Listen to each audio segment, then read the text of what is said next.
চাকরি করেছেন ৯ বছর, এরপর জানতে পারেন নিয়োগ ভুয়া। ফরিদপুরে ওবায়দুর রহমান নামে এক ব্যক্তির সাথে ঘটেছে এমন ঘটনা।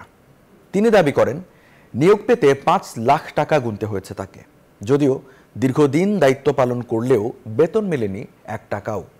এজন্য মাদ্রাসার সাবেক ভারপ্রাপ্ত সুপার এবং সাবেক সভাপতি দুষছেন একে অপরকে, আর ভুক্তভোগীকে আইনের আশ্রয় নিতে বলেছে স্থানীয় প্রশাসন। খায়রুজ্জামান সোহাগের তথ্য ছবিতে ডেস্ক রিপোর্ট।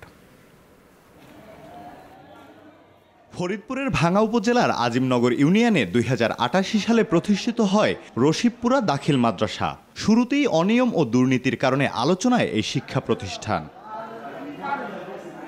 সবশেষ মাদ্রাসায় গ্রন্থাগারিক পদে একটি নিয়োগ নিয়ে চলছে তোলপাড়।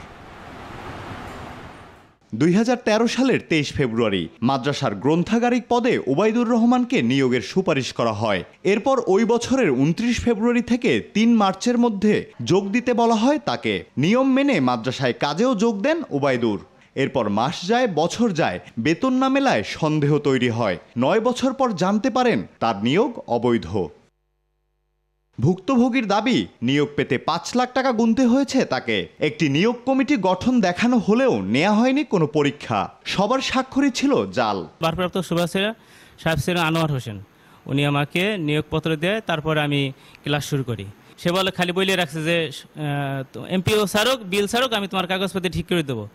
সেই ১৩ সাল থেকে শুরু করে আমি ২২ সাল পর্যন্ত এই বিদ্যালয় মাদ্রাসায় আমি কাজ করতেছি একেবারে ফ্রি সার্ভিসে। আনোয়ার স্যারের মাধ্যমে মানে তিনি আমাকে দিতে বলছে, সভাপতির কাছে আমি টাকা দিছি আর তার কাছে টাকা দিছি। নতুন এক্সপেল এর নতুন ফর্মুলা আরপিএম এর ডুয়েল অ্যাকশন। ঘরের মশা বাঁচবে না, বাইরের মশা আসবে না।